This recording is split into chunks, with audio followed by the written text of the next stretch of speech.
This happened when I was 18. I'm 22 now. I live in San Antonio, Texas. It was my senior year of high school, but this was when COVID just started blowing up, so everything began to shut down, including my school. Even though everyone was supposed to be staying home and being in quarantine, my friend group and I were going out more than ever. There wasn't much to do since all the non-essential businesses were closed. But one thing about me, I love urban exploring, or exploring haunted places.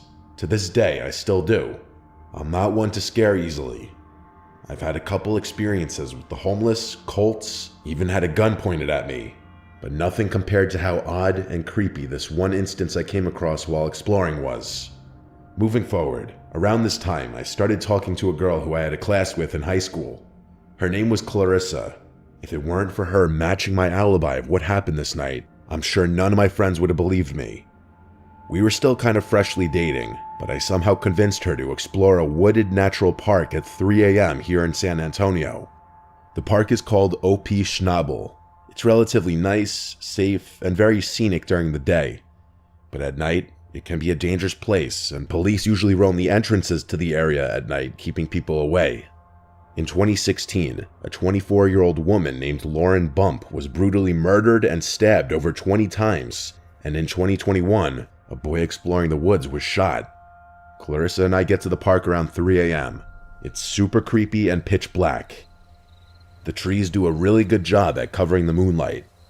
I don't like to have my flashlight on because then my eyes can't adjust to the darkness, and you can really only see what's lit up from the light. Plus, I wouldn't want someone to see my light from a far distance, so I like to keep them off while exploring. We were probably about 15 to 20 minutes in walking the main trail. I didn't plan to be in there for too long because it was kind of creepy and oddly quiet that night. I knew a trail that goes off the road that leads back to where my truck was parked. I told her we could take that trail, essentially making a full circle, instead of walking all the way back around. She agreed, and so we began walking through that off-road trail. We were probably only about 2 minutes into the off-road trail when suddenly, out of nowhere, a flute began playing. Clarissa and I stopped dead in our tracks and looked at each other, just listening. Whoever was playing it, it was super in cadence and sounded like it was playing some sort of piece of music. However, there was no time for me to process that it may have sounded good. It was creepy as fuck. As I said before, I don't scare easily, but 15 seconds into the flute solo, Clarissa began trembling in fear and on the brink of crying. I was kind of just listening, but when Clarissa started praying to God to save her and forgive her for her sins, that's when I realized the severity of the situation. To be clear, it was super hard to pinpoint where the sound of the flute was coming from. It sounded like it was coming from the direction of the previous main trail, which was parallel to where we were, with about maybe 30 to 50 yards of woods in between. But it was getting louder and closer, to the point where it sounded like the sound was right on top of us. Clarissa couldn't even focus because she was so scared, so I knew I had to man up and get us out of this situation. This is gonna sound corny, but I told her, "Don't worry, I'm not gonna let anything happen to you," and told her that we should run down the off-road trail to get away. So we did. We began to sprint. I believe the flute stopped playing, but it was hard to notice because I was more focused on getting the hell out of there. We only got about 30 feet, when out of nowhere, we heard the rustling of bushes and the snapping of leaves and twigs before something big dashed across the trail right in front of us. Now, this could have very well been a deer or some sort of bigger wildlife, but it was so strange because I could almost feel the size of whatever was in front of us. I don't know if it was from the wind or what. The only thing is, I never saw a silhouette or a shape of anything in front of us. Another strange thing is, I didn't hear it coming and I didn't hear it run away. I only heard the dash right when it was right in front of us. As soon as we felt and heard whatever dashed across the trail right in front of us, we obviously turned back around and bolted in the other direction until we got back to the original point where we heard the flute. And then, as if whoever was playing it was waiting for us to return, the flute started to play again, loud and right on top of us. This time it was almost chiming. It sounded like it belonged to some sort of Irish jig song or something, but the chiming was still in cadence. However, it was still impossible to pinpoint where the sound was coming from. It was just surrounding us. At this point, my fight or flight instincts kicked in because we were trapped. We had two options: Either go back into the off-road trail where we heard that terrifying dash right in front of us, or go back to the main trail where the flute and whatever psychopath was playing it was at. The off-road trail was definitely scarier because it was darker and surrounded by more dense forest, and at least the main trail was a cement path. Thus, I told Clarissa, who was still trembling in fear, let's start running down the main trail back to the truck. We ran back. Adrenaline was still pumping, so we cut the 20-minute walk into a 7 to 8 minute jog. And somewhere along the run, the flute noise must have stopped. Along the run back, there was a random porta potty, and I was scared to death because what if someone was on the other side or hiding inside of it, because it seemed to be somewhat parallel to where we were at earlier. Thankfully, I didn't see anyone, or signs of anyone ever having been there. In fact, my truck was the only vehicle in the area near the main entrance to the woods.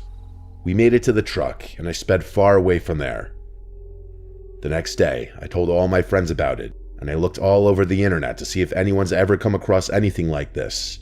People claim to run into ghosts, cults, animals making terrifying noises, but a soft and rhythmic flute solo, I couldn't find anything on that.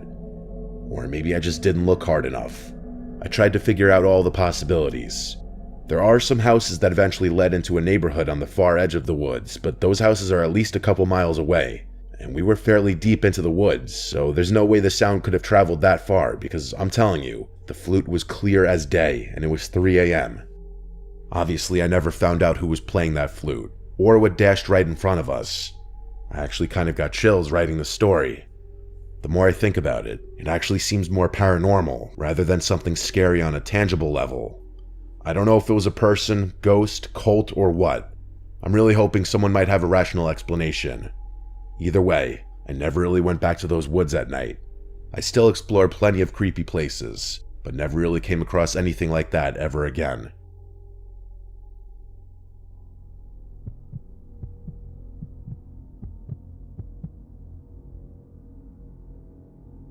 I'm a 20-year-old guy. I work at a medium-sized hospital in northwest Alabama as a pharmacy technician. I work an early night shift, 6 p.m. to 4 a.m. I'm also in charge of stocking the surgery rooms. I work for 7 days in a row, and then I have 7 days off. Working the 7 sucks, but the 7 off feels amazing. I work Thursday through Wednesday, and on my 6th night working, a Tuesday, I left a little early to go stay with my wife at her aunt's house, about 30 minutes away from our house. She was babysitting her little cousins while her aunt and uncle were on a trip. The house didn't have any curtains, so she felt uneasy for the few nights she was there. I didn't go with her at first because it was during my work week, and she told me there was really no point if I was going to get there around 5 a.m. and then go to sleep once the sun started to rise. But on her last night babysitting, she felt extremely anxious, so I told her I was coming over. She is stubborn, but she thanked me and felt so much better once I arrived. Working the night shift for the last 2 years has really taken a toll on me mentally, and I think I've started to develop some slight insomnia. I literally could not go to sleep after getting to my wife's aunt's house. This isn't anything new, but I had never stayed up for more than about 28 hours before. Even if I wanted to, I couldn't sleep because we had a really big day ahead of us. We had to drop her little cousins off at school, our friend was having a gender reveal party, we had to go shopping because we had no groceries at home since she had been away for the last 3 days, and I had to be at work at 6 p.m. I ended up falling asleep in the car for a little less than 10 minutes. I was really feeling that wave of sleepiness come over me, but I ended up getting a huge Red Bull and another energy drink once I got to work. I had my wife drive me to work and pick me up since my brakes needed to be changed and I wasn't driving my car, and also because neither of us trusted myself to drive her car on over 24 hours of no sleep. It was Wednesday night now, and I had been awake since about 2 p.m. on Tuesday afternoon. My shift started out fine.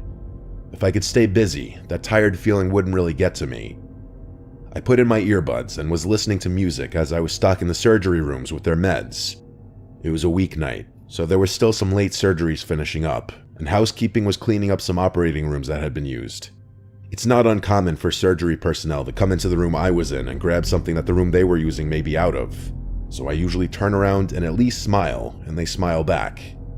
I was in my own little world, stocking the Omnicell machine with meds and listening to music, when I heard the door behind me open. There was that distinct high-pitched squeal when a door needs its hinges to be oiled. made the loud crash that heavy wooden doors make when they shut, so I turned around to see who it was like always, except there was no one there. I didn't really get worried about it.